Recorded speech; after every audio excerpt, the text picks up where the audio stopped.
Hello guys and welcome back to the channel. और आज की कहानी है एक ऐसी औरत के बारे में जिसने अपने लाइफ टाइम में कम से कम 600 लोगों का मर्डर किया था। तो ये कहानी है 17th सेंचुरी इटली की।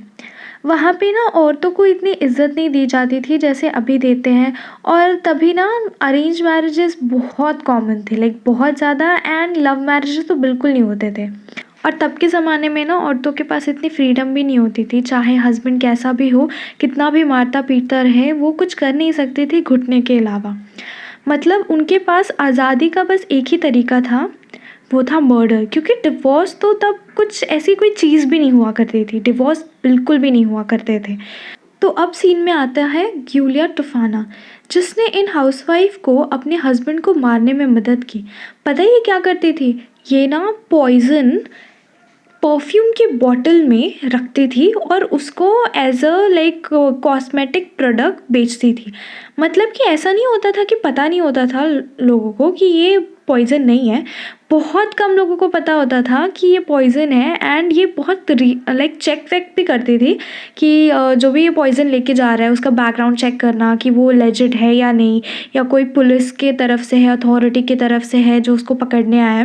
तो ये सब कुछ चेक करके और फिर वो पॉइज़न इसको देती थी।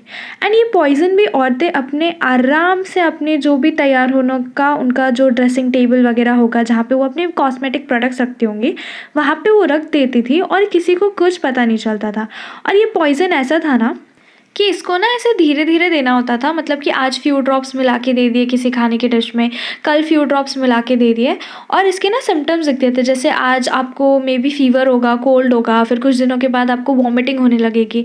तो ना डेथ जो है ना वो बहुत नेचुरल दिखता था। जैसे कि ऐसा लगता था कि बहुत दिनों से ये इंसान बीमार है और इतने दिन बीमार होने के बाद कोई सोल्यूशन नहीं मिला, इसलिए उसकी डेथ हो गई। मतलब कि नेचुरल डेथ लगता था।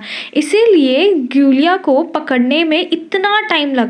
मतलब कि ऑलमोस्ट उसने अपना ये पॉइजन वाला बिजनेस 50 साल तक चलाया, लाइक लिटरली 50 साल तक। और ना वो बहुत ज़्यादा चेक करती थी एंड एकदम भरोसेमंद इंसान को ही देती थी जिसको ये पॉइजन की बहुत ज़्यादा ज़रूरत हो। क्योंकि इसको ना बहुत हमदर्दी थी लोगों से, और स्पेशली औरतों से जिनको उनके हस्बैंड ऐसे परेशान करते थे। इस सब कुछ सही चल रहा था 50 सालों तक और किसी को इसके ऊपर बिल्कुल शक नहीं हुआ कि ये ऐसा एक जहरीला बिजनेस चला रही है अपने मेकअप बिजनेस की आड़ में।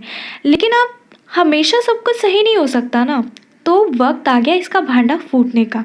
तो हुआ यूँ कि एक औरत थी जो अपने पति से बहुत परेशान करती थी, वो उसको बहुत टॉर्चर करता था। तो परेशान होकर एक दिन उसने डिसाइड किया कि वो उसको मार डालेगी। और वो इसके पास आई वो मेडिसिन लेने के लिए जिससे उसका मर्डर हो जाएगा। वो जैसे ही इससे मेडिसिन लेके गई, उसने सोचा कि ये वो उसके हस्बैंड के सूप में डाल देगी। और सूप में डालने के बाद उसने अपने हस्बैंड को सूप दिया। और जैसे ही हस्बैंड ने सूप पिया, बेचारी का हृदय परिवर्तन हो गया। वो नहीं चाहती थी कि उसका हस्बैंड मर जाए, तो उसने उसको मना किया कि वो सूप मत पियो। लेकिन हस्बैंड को शक हुआ कि आखिरकार वो ऐसा क्यों मना कर रही है। हस्बैंड ने उसे बहुत मारा, बहुत पीटा, और उसके बाद उसने फाइनली इसका राज खोल दिया कि उसने सूप में जहर डाला था। और उसके हस्बैंड ने खींच के उसको अथॉरिटीज़ के पास लेके गए। और उसके बाद वहाँ पे उसको बहुत टॉर्चर किया गया और उसको सच बताना ही पड़ा कि वो ये जहर कहाँ से लेकर आई थी। और उसने गिउलिया टूफाना का नाम बता दिया और आखिरकार उसका ये राज खुल ही गया। तो आगे क्या होना था? अथॉरिटीज़ ने उसे पकड़ लिया। उससे जब पूछताछ की गई तो उसने बताया कि उसने अपने लाइफ टाइम में कम से कम 600 लोगों का मर्डर किया है।